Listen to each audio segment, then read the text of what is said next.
दोस्तों आज शुरुआत करते हैं पॉलिटिकल के बहुत ही इंपोर्टेंट टॉपिक पर, नागरिकता पर। ठीक है, संविधान का भाग 2। कितने भाग है संविधान में? 22 भाग है। ठीक है, और अपन पढ़ चुके हैं पहले आर्टिकल 1 से लेकर 4 तक अपन पढ़ चुके हैं।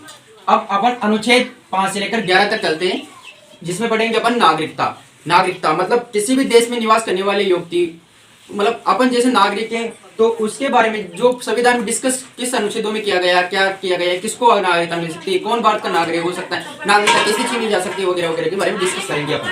ठीक है, तो आर्टिकल 5 आर्टिकल 5 कहता है संविधान के प्रारंभ से ही नागरिकता। 26 जनवरी 1950 जब देश का संविधान लागू हुआ था, तब से ही नागरिकताएं अपन को। ठीक है, लेकिन उसके लिए क्या कह सकते हैं? उसका जन्म भारत में हुआ हो, उसका जन्म भारत में हुआ हो। सेकंड है उसका भारत में माता पिता, या तो उनके माता पिता का जन्म भारत में हो, या फिर उनका जन्म भारत में हुआ हो, या फिर संविधान लागू 26 जनवरी 1950 से पहले भारत में रहते हो, या तो उनका खुद का जन्म भारत में हुआ हो, या फिर उनके माता पिता का जन्म भारत में हुआ हो, या 26 जनवरी 1950 से पहले भारत में रह रहे हो। ठीक है दोस्तों, उसी आधार पर नागरिकता दी जाती है। अपन को किस आधार पर मिले? अपने माता पिता या अपने दादा वंश के आधार पर अपन को नागरिकता मिली हुई है। ठीक है दोस्तों, अब आर्टिकल 6 देखते हैं। अनुच्छेद 6 क्या कहता है? संविधान का अनुच्छेद 6 कहता है कि पाकिस्तान से आए भारत के लोगों को नागरिकता, इसके बारे में बताया गया है। 19 जुलाई 1948 से पहले जो पाकिस्तान से आए नागरिक, और उसके बाद भी क्या है? परमिट होना चाहिए उनके पास।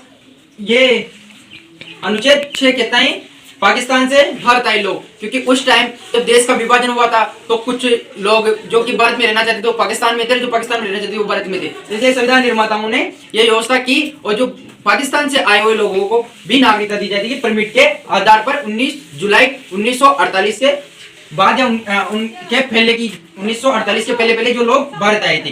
तो आर्टिकल 6 का अभी कोई औचित्य नहीं, इस पर कोई क्वेश्चन वगैरह नहीं पूछे जाते। अब आर्टिकल 7 देख लेते हैं अपन। अनुच्छेद 7 क्या कहता है?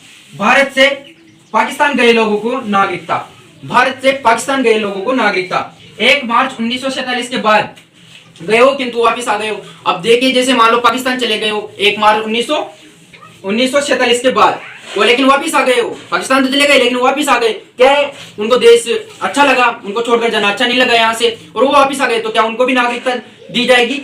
तो दोस्तों उनको भी नागरिकता दी जाएगी रजिस्ट्रेशन के आधार पर। ठीक है दोस्तों, अब आर्टिकल 6 का और आर्टिकल 7 का अभी कोई औचित्य नहीं है। ठीक है, वर्तमान में। अब देख लेते हैं अनुच्छेद 8 देख लेते हैं दोस्तों। संविधान का अनुच्छेद 8 क्या कहता है? भारत के बाहर रह रहा बच्चा भारत का नागरिक होगा अगर उसके माता पिता भारतीय हो। मतलब जो विदेश में रह रहा है बच्चा, मानिए किसी का जन्म विदेश में हुआ हो, तो क्या वो भारत का नागरिक नहीं होगा, लेकिन उसके माता पिता यदि भारतीय हैं तो वो भारत का नागरिक होगा। अब देखते हैं अपन आर्टिकल 9। संविधान का अनुच्छेद 9 क्या कहता है? विदेशी नागरिकता लेने पर भारत की नागरिकता समाप्त हो जाएगी। मानो किसी ने विदेश की नागरिकता ले ली तो इसमें क्या है? भारत की उसकी नागरिकता समाप्त हो जाएगी। आर्टिकल 9 यह कहता है कि विदेशी नागरिकता लेने पर भारत की नागरिकता समाप्त कर दी जाएगी। ठीक है दोस्तों, अब देखते हैं आर्टिकल 10। अनुच्छेद 10 क्या कहता है संविधान का? नागरिकता का बना रहना जब तक कि कोई अन्यथा कार्य न करे। मतलब आपकी नागरिकता सरकार बर्खास्त कर सकती है। कब करेगी? जब तक कि आप कोई अन्यथा कार्य न करे। मानिए भारत पाकिस्तान का जब युद्ध हुआ उस टाइम वहां पे जाके भारत पाकिस्तान जिंदाबाद वगैरह करने लगे, चीन और भारत का युद्ध हो रहा हो तो चीन के फेवर में जाने लगे। यहाँ की खुफिया जानकारी आप चीन की तरफ फॉरवर्ड करने लगे हो, या उसके फेवर में जा रहे हो, तो उस टाइम की सरकार इस स्थिति में सरकार या फिर अन्यथा कोई कार्य की स्थिति के अनुसार सरकार आपकी नागरिकता को समाप्त कर सकती है। आर्टिकल 10 कहता है। अनुच्छेद 11 कहता है कि नागरिकता का कानून संसद बनाएगी। आर्टिकल 11 कहता है कि नागरिकता का कानून, नागरिकता जो संबंधित कानून है वह संसद बनाएगी। संसद किसके अंतर्गत आएगा? किसके अंतर्गत आएगा ये कानून? गृह मंत्रालय के अंतर्गत आएगा। ठीक है, अब देख लेते हैं अपन नागरिकता अधिनियम। नागरिकता के बहुत सारे अधिनियम आए, पारित होते गए। 1955 का नागरिकता का अधिनियम, उसके बाद 1986, 92, 2003, 2015 और अभी भी एनआरसी वगैरह ये चलता रहता है। तो 1955 के नागरिकता अधिनियम जन्म के आधार पर किसी को भी, अब देखिए आप, जन्म के आधार पर किसी को भी नागरिकता, उस टाइम की देखिए क्या क्या जन्म के आधार पर 1986 में माता पिता, ओहो जन्म के आधार पर। अब क्या लोग घूमने आई, प्रेग्नेंट लेडी घूमने आई भारत, ताजमहल देखने आई, कोई भी चीज देखने आई भारत, और उसका बच्चे का जन्म होगा, क्या उसको नागरिकता दी जाएगी? ये तो गड़बड़ हो गई। तो उस टाइम को ये आधार था कि जन्म के आधार पर किसी को भी नागरिकता दी जाएगी। लेकिन दोस्तों उसके बाद में 2003 में इसको संशोधित किया और कहा कि दोनों ही माता या पिता वैलिड होने चाहिए भारतीय पे जन्म के आधार पर, उसके माता या पिता भारतीय होना चाहिए, उसी के आधार पर उसको नागरिकता मिलेगी। ठीक है, अगला है वंश के आधार पर पिता।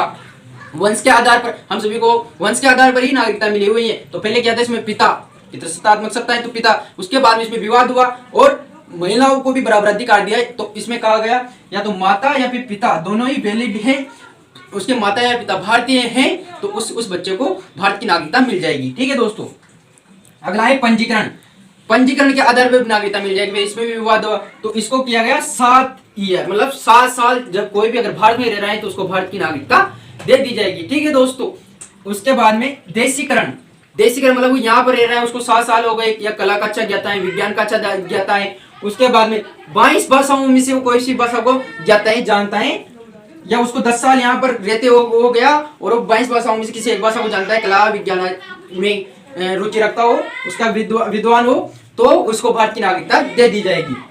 अगला है 5, कहता है कि अर्जित भूमि।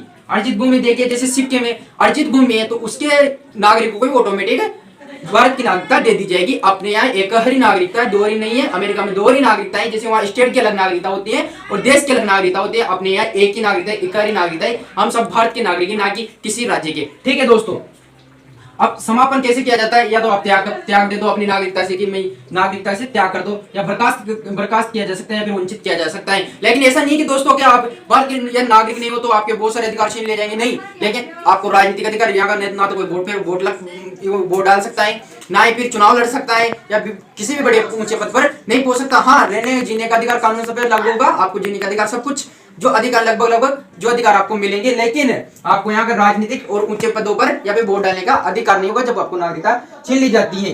तो दोस्तों आपने नागरिकता का टॉपिक पढ़ा। आई होप आपको वीडियो पसंद आई होगी, आपको सारे टॉपिक पसंद आए होंगे। वीडियो को लाइक कीजिए, कमेंट करके जरूर बताइए। जब तक के लिए मिलते हैं अगले नेक्स्ट वीडियो में, तब तक के लिए जय हिंद, वंदे मातरम।